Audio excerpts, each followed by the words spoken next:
It's Emma Williams here.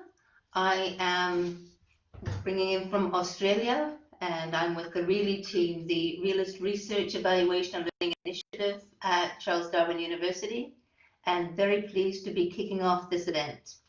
So we're going to start the event now by introducing Ana Manzano. So it's my great pleasure to introduce someone who has helped me and many others understand realist interviewing and adjust our practice. And as a social scientist and methodologist with 15 years of experience in realist research, evaluation, and realist synthesis.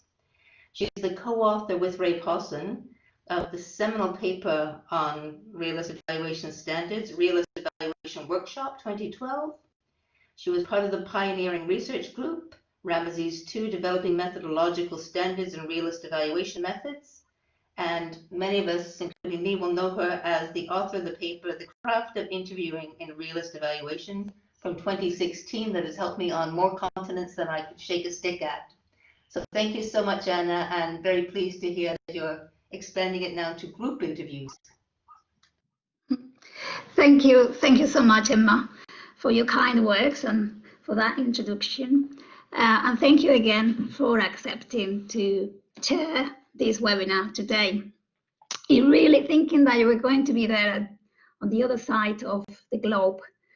Listening to this really helped me to focus the presentation, because I'm very aware of the wealth of experience that you have, having facilitated hundreds of realist interviews and realist focus groups in many, many different contexts.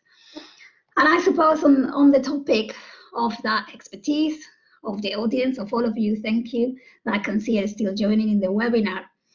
I am very aware of the fact that, you're a very heterogeneous audience. I don't know what your level of expertise is. I will imagine it's very different. Some of you may have done many realist evaluations or syntheses.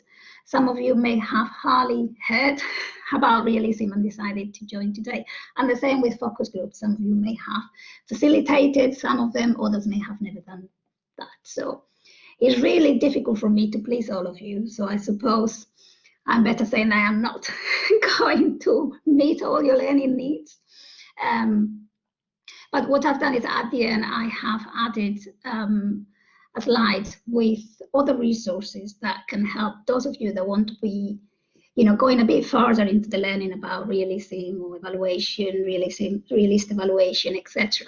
So you have those in there so you can explore them later on. Because today I'm going to really use the opportunity of this presentation to do a kind of overview of focus groups as a social research method of data collection, and relate that history on how focus groups started, how they developed, how they've grown, as a way of linking them and relating them to realism, and to how we use qualitative methods as part of that theory development, specifically Middlerange theory. And then at the end, I'll give you some of my ideas of the principles and suggestions that I think they'll be useful for researchers that want to or are about to conduct focus groups in realist evaluations or realist synthesis. First, I've got this kind of terminology clarifications. And I think in this case, with this method, I found a big difference in comparison with interviews.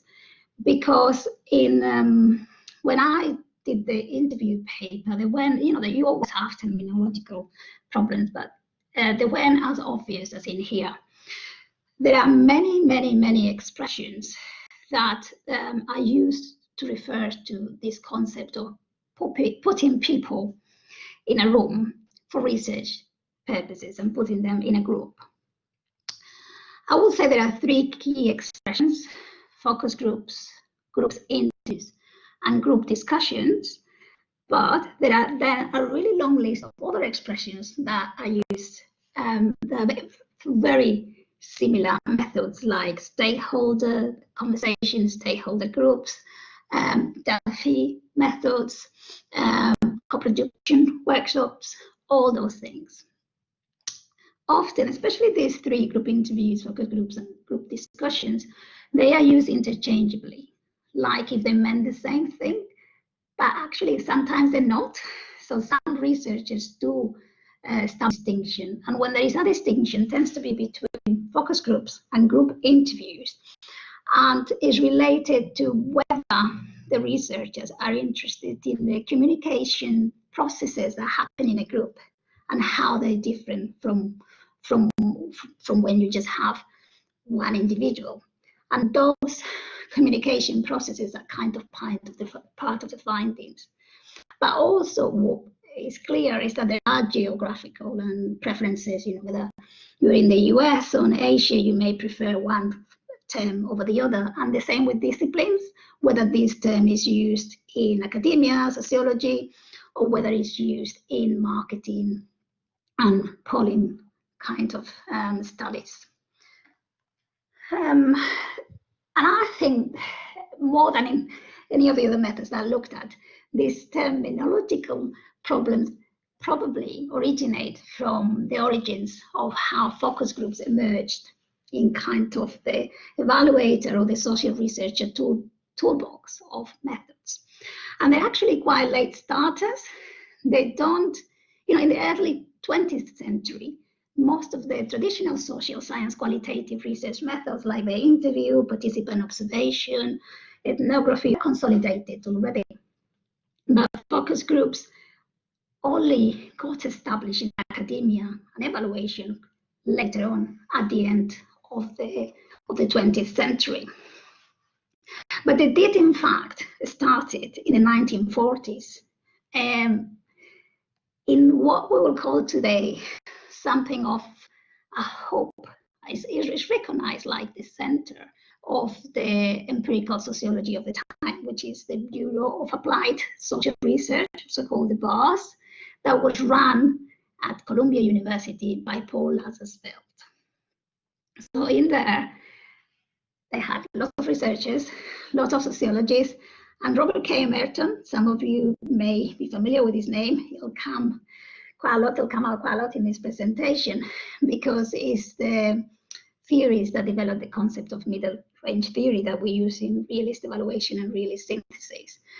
So he, with Patricia Kendall, they published a set of methodological procedures to conduct what they called the focused interview. And again, let's look into the linguistics. They had double S and ED, and it was called an interview. But when you read the paper, all these papers are in the reference at the end, they clearly say that this could be used with individuals and groups or groups independent. It didn't really clarify that much how you would do that difference with either the individual and the group. So it was born around that time, and we'll look at the history even more a bit later on. But really, they were taken on by marketing and polling and not by academia. And evidence of that is that the first editions of key books on qualitative theory, the handbooks and everything, they did not have dedicated chapters on focus groups. It's on the second editions, when we get into the 21st century, the 2000s, that we start getting dedicated chapters to focus groups, saying, all right, they're becoming so popular now, we have no choice than to dedicate a chapter to this. So in that process, in all those decades that they are using marketing and polling, something happened, and we do lose the double S and the ED. It disappears. And some of the authors mentioned that maybe that shift also represented this a shift from the focused with ED nature of the interview, the way of talking to people, that relates, by the way, to hypotheses that Merton and Kendall had in mind. To them, people are starting thinking more about focus groups, like, okay, so this is about the group, about the format, more than the nature of how we talk to people. So let's a little bit more in the at the history, because I found it fascinating. I didn't know this. So if you didn't know this, welcome to the group. So in the 1940s, this is when we had the Second World War. America was in this war, And these bars that I've just mentioned, that was run by Paul Lazarsfeld, had just been contracted out by the American government to look at the messages that were given via radio. And you can see in this picture above the CBS logo of this group of people that sat in here, basically looking at these messages as a form of propaganda to influence people on the views about, whether what America was doing in the war. So the story says, and this story is as Merton reported in this paper, 1987, that Merton goes to dinner to Lazarsfeld House, and in the middle of the dinner, Paul says to Robert, I've got this really cool machine that I'm using in my studio. Do you want to come and see? And the machine that he was referring to, if you look at the picture above, you can see like this polygraph with papers that is, it has like a really quite big machine. This was called the Stanton Lazarsfeld Program Analyzer.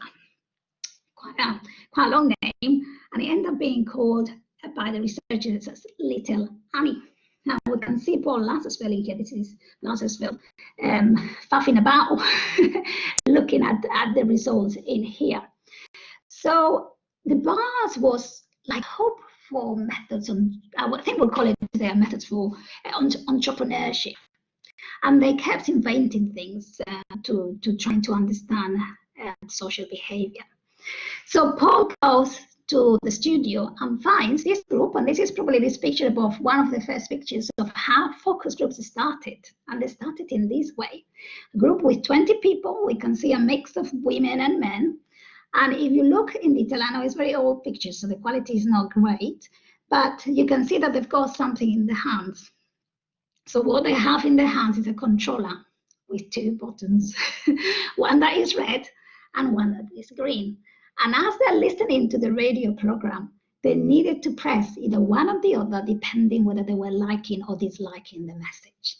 So if we read how Merton recalls this moment, right at the end of the quote, it says, "We observed one of Paul's assistants questioning this test group, the audience, about the reasons for their recorded likes and dislikes." So basically, when they finished, then somebody will go and talk to them. Okay, why did you press red in here? Why did you press green? And Paul and Robert Merton starts getting really angry about how this interviewer is dealing with this. And he says, well, I begin passing notes to Paul about what I take to be great deficiencies in the interview's tactics and procedures. He was not focusing sufficiently on specifically indicated reactions, both individual and aggregated. So how people were reacting to these messages individually, but then how the group was reacting to this. And basically out of this dinner invitation, Merton got the job of trying and work out a system of interviewing these groups of people in a better way, in a way that they could dig down the whys. In the paper that then they published in the American Journal of Sociology, Merton and Kendall in 1946, so that's around 5 years from when he found the machine, and they've already been using this method quite a lot. They make very clear distinction about this focus interview technique, and they said it may look similar to the way in which other people have been interviewing before, but it's not. It's distinct. And this distinction is the hypothesis testing, which will be very familiar to all of you who have used realist interviewing techniques. So the 4 distinctions are, first, 3 are related to the interviewer and 1 to the interviewee, the people that are in the group. And it says the people interviewed have experiential knowledge of a specific social situation. I'll talk about that in the next slide, because it's more important than it looks. Okay. Second one is that the interviewer has previously analyzed that social situation and developed hypotheses about meaning, elements, outcomes that are relevant to that. The third one talks about the process of preparing those hypotheses. They have to be prepared in advance to guide that data collection process. And the fourth clarifies, it says, okay, although you're going to be here elucidating subjective experiences of participants, this is not the aim of the group interview. The aim is actually to test the validity of those hypotheses that the interviewer had systematically prepared for, and actually he suggests content analysis of the situation, and we'll have a look at the situation in a minute, and social psychological theory that helps constructing those hypotheses. And also the second aim is to see whether we can glean, to use realist language, new and fresh hypotheses that researchers have been thought of.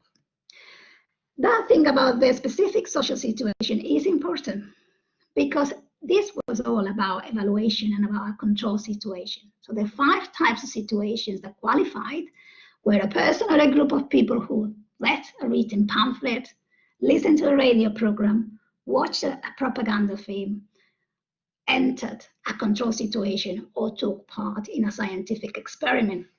And this is important because this idea of this objective situation is more than anything related to the fact that this program, whether it was radio, whether it was whatever, had been previously analyzed in the form of hypotheses and theories that were behind that program. Again, this will be quite familiar to those of you that used to work with realist methods. The key thing in here is to understand how this method emerged. Also, not only as part of a process of hypothesis testing, but as part of a mixed methods process. When Merton wrote this paper with Kendall, then went on and did other things, really clearly equally important things. But in 1997, he's asked to talk about focus groups, which he had kind of stopped writing about those things. And one of the things that totally got him annoyed, and you can see this in the paper, is how it's being misused and how the focus group is end up going solo, or how the focus groups end up going into constructivist and relativist epistemological positions and then investigations. And he said, one gains the impression that focus group research is reflecting now these decades of what's happened. It's been mercilessly misused as quick and easy claims for the validity of the research because they're not subjected to further quantitative tests.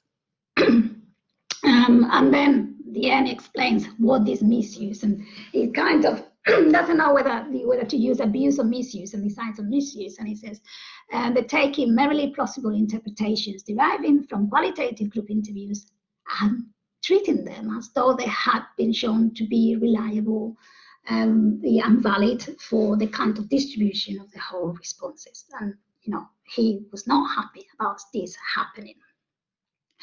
So this is a really quick overview, and I do recommend you to read those papers because they are really gems. But I take 5 lessons from this history. The first one is that, and there will be many, but for the purpose of this presentation, is that focus groups emerged out of the need for explanation. So they're secondary product to testing and intervention. So they related to evaluation, that they were conceived when they were created as always being complementary and complementary to quantitative social research methods, and that they were conceived in a quantitative institutional environment of the bars.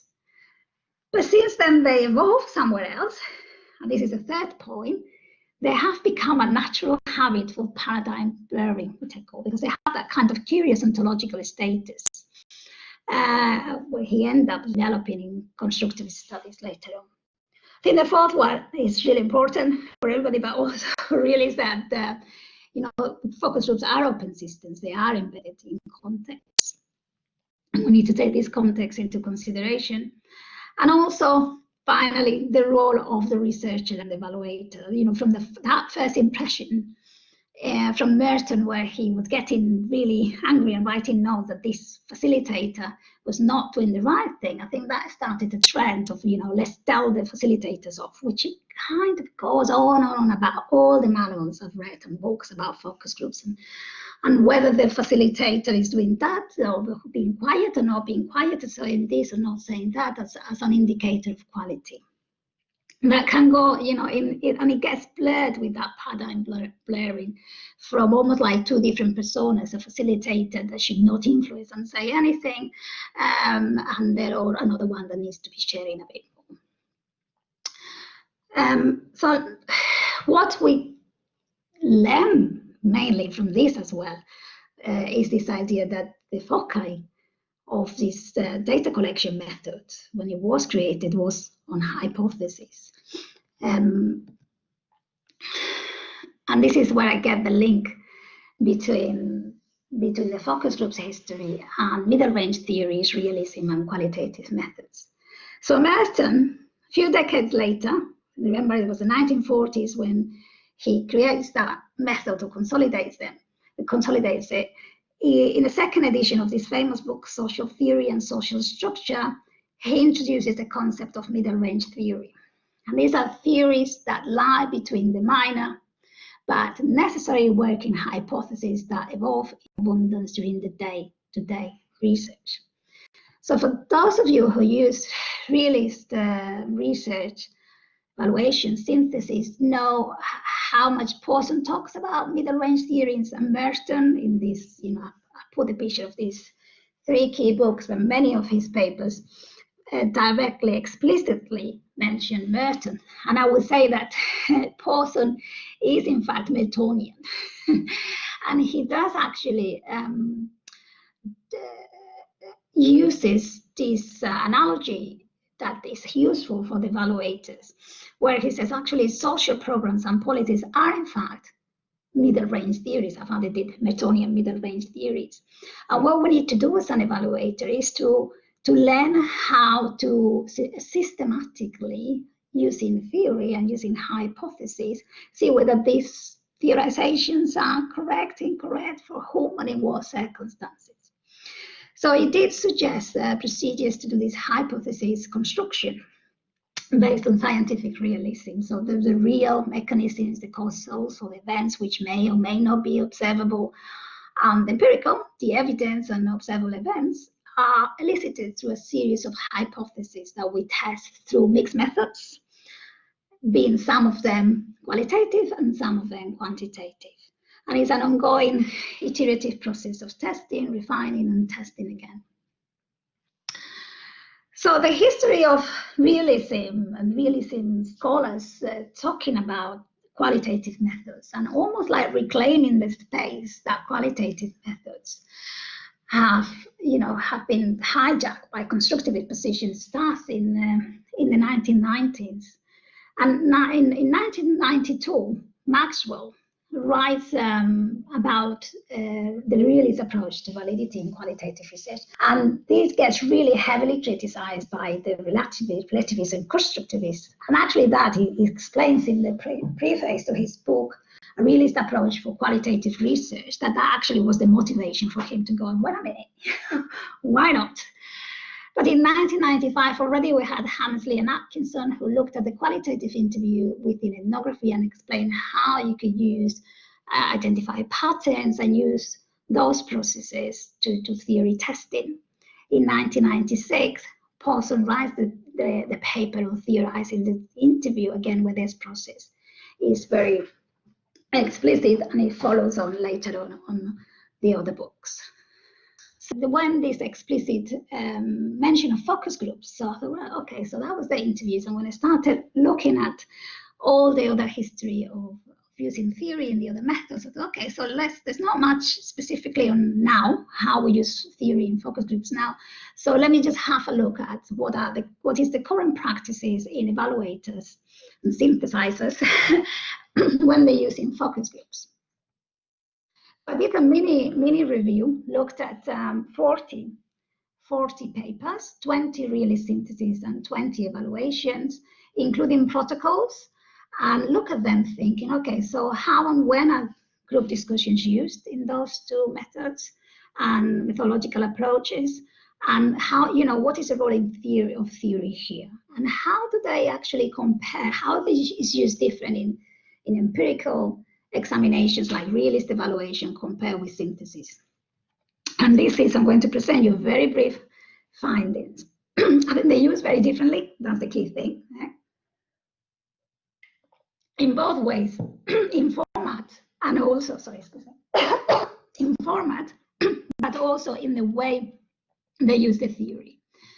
In realist synthesis, you get multiple formats, that linguistic thing you get, like they call it anything. It's really difficult, stakeholder groups and workshops, and kind of sometimes it says, oh, we just kind of had a conversation with people, and it's not, they not even tell you who, for how long, how many conversations.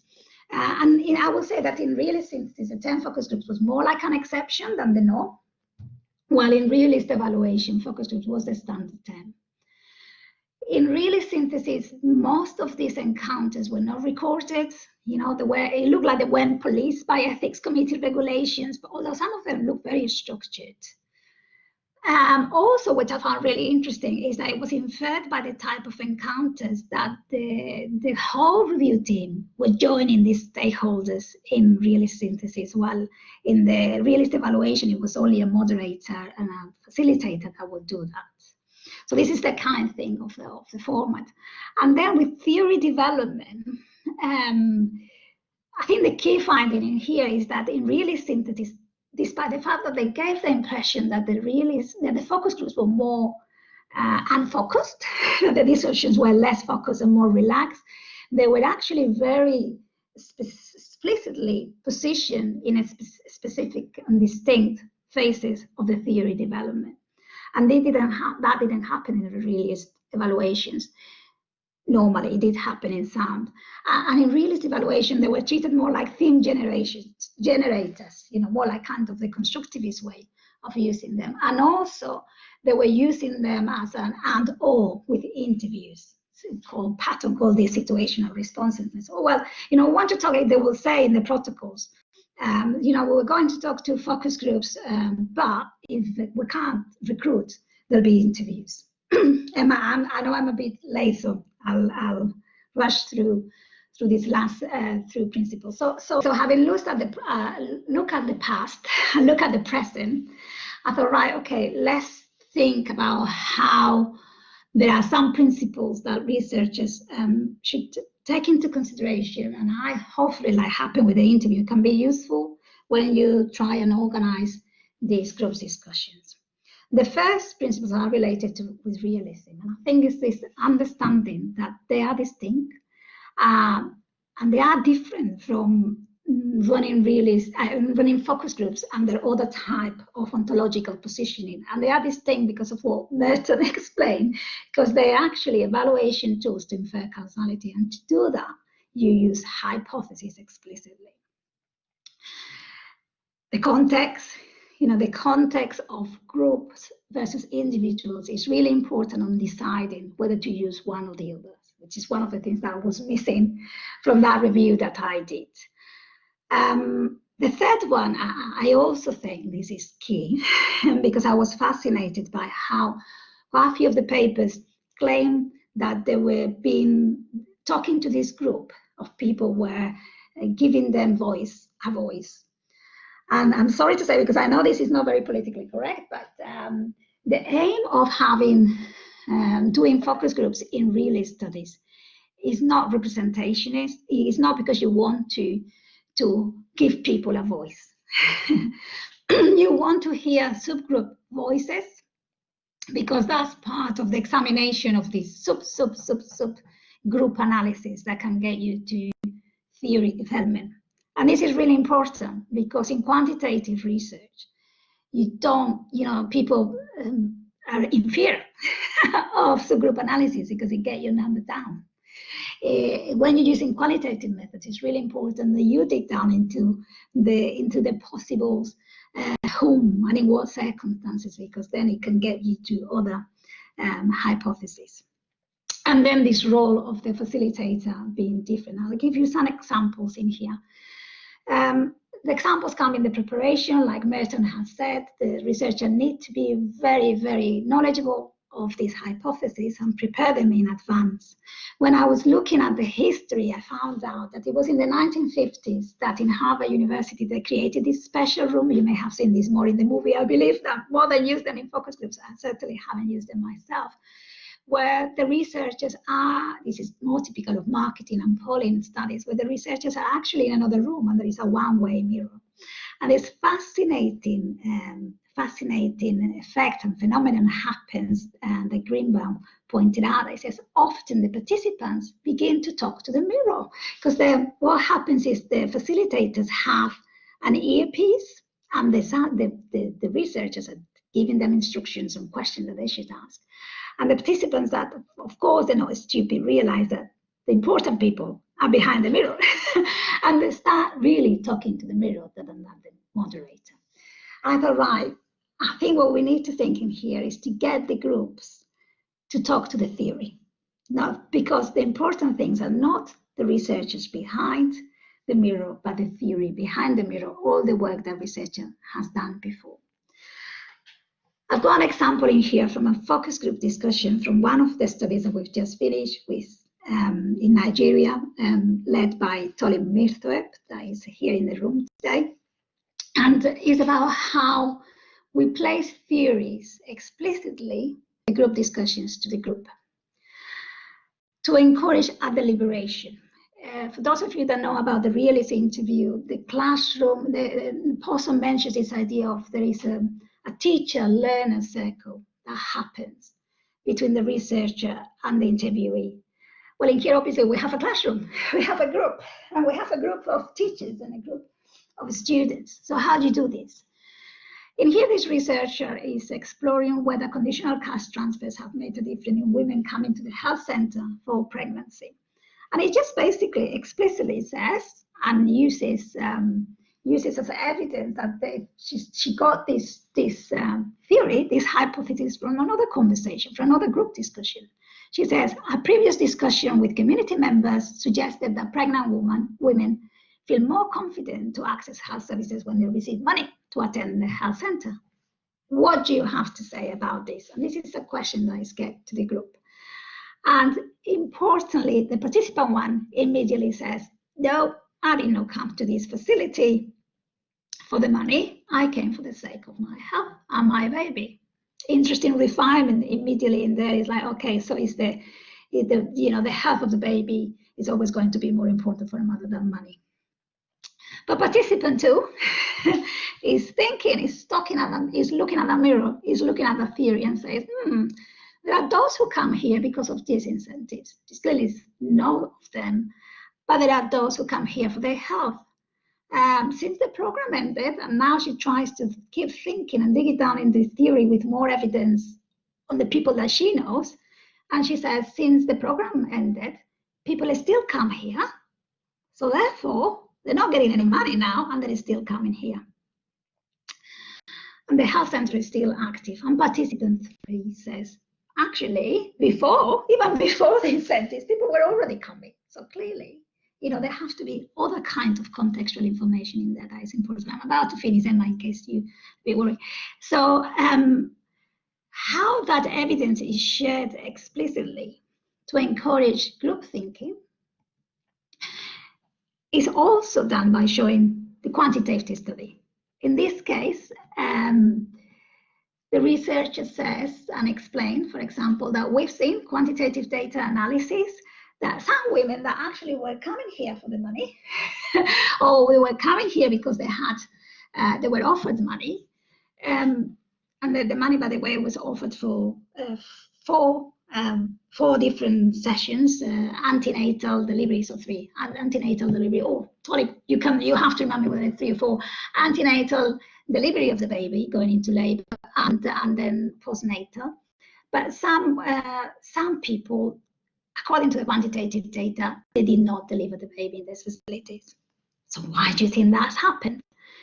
This is the same group. Participant 4, well, I think such things happen because we don't have a doctor. in this facility. And as we can see, this theory relates to this idea of the safety of the baby.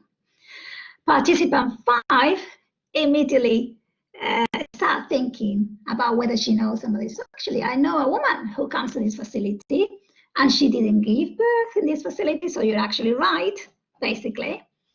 And she said that whenever she gives birth, she undergoes a scan, and also she was advised not to give birth, whether it's a no doctor. So I'm immediately thinking subgroup analysis, the people, the women that have underlying conditions may not really, the impact of the incentive will be very different. And when the researcher asked about where did they go, she says to a private hospital. That brings a really, really other kind of words, because supposedly these women were given incentives because they didn't have money to come to the center. They were supposed to use it as transport, but if they used it actually to pay for the private hospital, it brings many, many questions about what that incentive is doing and what people are doing with the money. So the researcher explores this, and I think this is the third point I want to point out with how you run these groups, and it's this idea of refutation. And it's really important because we talk about research realist interviews. People always worry about, okay, am I influencing? Is it going to be biased because I'm telling people and the people would not be able to tell me that I'm wrong with the things I'm saying? But I can see an example very clear in here how the researcher is exploring whether the women have used the conditional cash transfer to go on privately paid for another facility, and the group is having none of it. So she says, these payments, one of the reasons they left, participants say, is not because of the payments. And I have a lot of experience with it when participants say, no chance, you're wrong, you're wrong. Is there any reasons related to these payments? No, no reason relating to the payments, participant 5. And the researcher then tries to think about other reasons. Have any idea how much they charge? Don't know, no idea. It's distance. This is another of the theories, that the program had. People were not coming to the facilities because they couldn't afford. No, it's not distance, because the people have come from far villages to give birth in this facility, so it's not because of distance. Researcher putting those theories really clearly in there. Can emergencies be one of the reasons for their going to the facilities? I don't think so. They could, and it gives you an example. They could call the nurse to their home to deliver the baby. So getting the group to think through the theory, looking at the mirror of the theory, to refutate, to discard, while presenting all the possibilities, is one of the things that we can see that is a clear feature in groups that you don't really get as much in the interview, because you don't get many subgroup voices, and also examples that these groups have from other people they know. So to finish, so this explicit way of theory sharing nuggets of evidence and refutation can be useful processes. Also to think that methods are fluid, they're not static, they evolve, they adapt in a specific context. But I think the key message also I would like to give today is that realist methods do not need to claim the right to use qualitative data collections in a different way, specifically in testing hypotheses, almost like you're doing something wrong because you're not operating in the constructive things that we need to reclaim the right. And the focus groups are an example of this historical right. They were actually conceived for the hypothesis testing. So we don't, we haven't appropriated methods that don't belong to the ontology. So that's it. Apologies for the late for the late finish. That's great. Thank you so much. Thank you for all of this. I want to thank everybody that's attended and put up the questions. Realism Leeds is going to continue these events. So the next one is going to be at the same time on the 2nd of October. And it's going to be the project that we've already heard a bit about with Dr. Tolib Mirzoev. And once again, I so apologize very much for my pronunciation, on tracing theories of realist evaluations of large-scale health programs in low and middle-income countries. Once again, a pattern emerges, maybe a irregularity. the chairing will be done from Australia, the University of Sydney, Dr. C. Abimbola. So I hope to be able to see many of you back here for that. And thank you again, Anna. Fascinating. Thank you so much, Emma. Thank you to everybody for connecting and for your amazing questions. And do email if you have any other questions. Thank you. Bye-bye now. Bye-bye. Bye-bye.